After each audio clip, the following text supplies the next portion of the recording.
আগামী ফেব্রুয়ারির প্রথমার্ধেই বাংলাদেশে জাতীয় নির্বাচন হচ্ছে। জাতিসংঘের সাধারণ অধিবেশনের ভাষণে এমন বার্তা দিয়ে প্রধান উপদেষ্টা ডক্টর মোহাম্মদ ইউনূস বলেন, দেশে আর স্বৈরাচারের আবির্ভাব হবে না। আরও বলেন, স্বচ্ছতা ও জবাবদিহিতা নিশ্চিতে চলমান থাকবে নানা সংস্কার। বিগত 15 বছরের অপশাসন ও দুর্নীতির চিত্র তুলে ধরে পাচার হওয়া অর্থ ফেরত আনতেও বিশ্ববাসীর সহায়তা চান তিনি।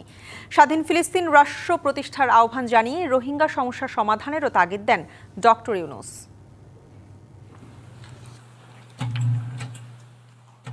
জাতিসংঘের ৮০তম সাধারণ অধিবেশনে শুক্রবার বাংলাদেশ সময় রাত ৯:৩০টার দিকে ভাষণ দেন প্রধান উপদেষ্টা ডক্টর মোহাম্মদ ইউনূস। প্রায় ৪০ মিনিটের এই ভাষণে বাংলাদেশ ও বিশ্ব সম্পর্কে নানা বিষয় তুলে ধরেন ডক্টর ইউনূস। বাংলাদেশের গণঅভ্যুত্থানের কথা তুলে ধরে প্রধান উপদেষ্টা আগামী ফেব্রুয়ারির প্রথমার্ধেই নির্বাচনের কথা তুলে ধরেন জাতিসংঘে। আগামী বছরের ফেব্রুয়ারি মাসে আমরা জাতীয় নির্বাচন অনুষ্ঠানের প্রস্তুতি নিচ্ছি। আমাদের লক্ষ্য ছিল ক্ষমতার ভারসাম্যপূর্ণ একটি গণতান্ত্রিক রাষ্ট্র কাঠামো গড়ে তোলা, যেখানে আর কোনো স্বৈরশাসকের আবির্ভাব হবে না। কোনো নির্বাচিত নেতা রাষ্ট্রের গণতান্ত্রিক স্বরূপকে ক্ষুণ্ণ করতে পারবে না, কিংবা রাষ্ট্র জনগণের রক্ষকরা ভক্ষকে পরিণত হতে পারবে না।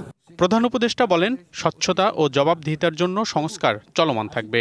স্বচ্ছতা ও জবাবদিহিতা, আইনের শাসন নিশ্চিত করবার জন্য আমাদের নিরবচ্ছিন্নভাবে নাগরিক বান্ধব সংস্কার চালিয়ে যাচ্ছে। আগামী নির্বাচনে যে দলে জনগণের সমর্থন পাক না কেন, সংস্কার কার্যক্রম বাস্তবায়নে আর কোনো অনিশ্চয়তার অবকাশ থাকবে না। আওয়ামী লীগের বিগত 15 বছরের অপশাসন ও সম্পদ চুরির চিত্র তুলে ধরে ডক্টর ইউনূস বাংলাদেশ থেকে পাচার হওয়া অর্থ ফিরিয়ে আনতে বিশ্বের সহায়তা কামনা করেন। যেসব দেশ ও প্রতিষ্ঠান এই পাচারকৃত সম্পদ গচ্ছিত রাখবার সুযোগ দিচ্ছে, মোনালিসা হেভি ফ্লো 15 পিস প্যাকেটের সাথে 8 পিসের একটি প্যাকেট একদম ফ্রি। তাদের আমি আহ্বান জানাচ্ছি, তারা যেন এই অপরাধের সঙ্গে শরিক না হয়। এই সম্পদ তার প্রকৃত মালিককে, অর্থাৎ কৃষক, শ্রমিক এবং সাধারণ করদাতাদের নিকট ফিরিয়ে দেন। নতুন বাংলাদেশ গড়তে তরুণদের আগ্রহের কথাও তুলে ধরেন প্রধান উপদেষ্টা। তরুণরা স্থানীয় পর্যায় থেকে জাতীয় পর্যায় পর্যন্ত সিদ্ধান্ত গ্রহণে তাদের জনপ্রতিনিধিদের সঙ্গে সরাসরি যুক্ত থাকতে চায়। তারা নেতৃত্ব বিকাশ, দক্ষতা বৃদ্ধি এবং ডিজিটাল সক্ষমতা উন্নয়নের জন্য আরও বেশি সুযোগ চায়। রোহিঙ্গা সমস্যা শুধু বাংলাদেশের নয় জানিয়ে প্রধান উপদেষ্টা এই সমস্যা সমাধানে বিশ্ববাসীর প্রতি আহ্বান জানান।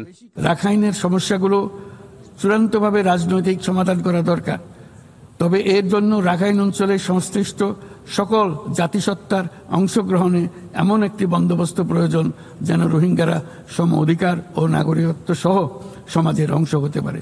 ফিলিস্তিনকে স্বাধীন রাষ্ট্র প্রতিষ্ঠার আহ্বানও জানান ডক্টর ইউনূস। আমি আবারও জোরালো দাবি জানাচ্ছি যে পূর্ব জেরুজালেমকে রাজধানী করে একটি স্বাধীন ফিলিস্তিন রাষ্ট্র গঠনের মাধ্যমে এই সমস্যার দ্বিরাষ্ট্রীয় ভিত্তিক সমাধান এখনই বাস্তবায়ন করতে হবে। প্রধান উপদেষ্টা কথা বলেন নারী অধিকার রক্ষার বিষয়েও। বিশ্বে চলমান বিভিন্ন সংঘাত বন্ধ করে শান্তি প্রতিষ্ঠার আহ্বান জানান। তরুণদের উদ্যোক্তা হতে উৎসাহিত করে আগামীর বসবাসযোগ্য পৃথিবী গড়ে তুলতে তার 3-0 তত্ত্ব তুলে ধরেন সবার সামনে। 3-0 পৃথিবী গড়া জাতিপুঞ্জের সকলের স্বপ্ন হোক, এই কামনা ব্যক্ত করে আমার বক্তব্য এখানে শেষ করছি। মনিরুল সোহাগ, ডিবিসি নিউজ, ঢাকা।